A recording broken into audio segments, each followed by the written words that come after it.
আজকে আমি কোথায় ভাড়া গিয়েছিলাম আর কত টাকা ইনকাম হলো আর কি কি দেখলাম রাস্তায়, তো সবই দেখাবো তোমাদেরকে এই ভিডিওর মধ্যে। তো তোমরা প্রথম থেকে শেষ পর্যন্ত দেখো। আমাদের গ্রাম থেকে দুজন ভাড়া করেছে বাংলা যাওয়ার জন্য। ওদের বাস আছে 5টার সময়, তাই আমি ভোর 4:30টার সময় রেডি হয়ে বেরিয়ে যাই। আর আমি এখন ওদেরকে চাপিয়ে নিয়েছি, এবার যাচ্ছি আমি বাংলার দিকে। আর ওরা আমাকে দিয়েছে 50-50 করে 100 টাকা। তারপর আমি যাচ্ছি এখন বাড়ির দিকে। তারপর 7টার সময় আরেকটা ভাড়া পাই, কেলিয়াপাথর থেকে যাবে জামজুড়ি। আর আমি এখন যাচ্ছি ওদেরকে নিয়ে আসতে। তারপর ফাইনালি আমি ওদের দুজনকে চাপিয়ে নিয়েছি, এবার যাচ্ছি আমি জামজুড়ির দিকে। 1.5 ঘন্টা টোটো চালিয়ে যাবার পর আমি পৌঁছে গেছি জামজুড়িতে। তারপর আমি ওদেরকে এখানে নামিয়ে দিই আর ওরা আমাকে দিয়েছে মোট 300 টাকা। এরপর যাচ্ছি আমি বাড়ির দিকে।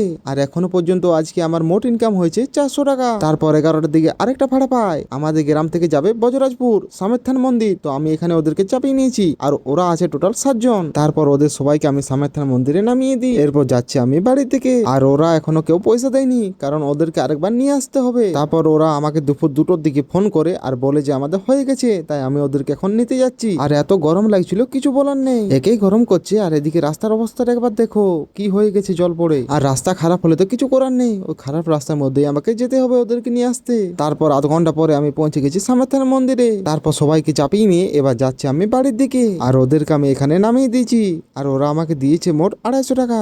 এরপর যাচ্ছি আমি বাড়ির দিকে। তারপর 3:30টার দিকে আরেকটা ভাড়া পাই, আমাদের গ্রাম থেকে যাবে কেসরা। তাই আমি ওদেরকে চাপিয়ে নিয়েছি, এবার যাচ্ছি আমি কেসরার দিকে। আর 31 কিলোমিটার যাওয়ার পর আমি পৌঁছে গেছি এখন কেসরাতে। আর ওদেরকে আমি এখানে নামিয়ে দিই আর ওরা আমাকে দিয়েছে মোট 300 টাকা। এরপর যাচ্ছি আমি বাড়ির দিকে।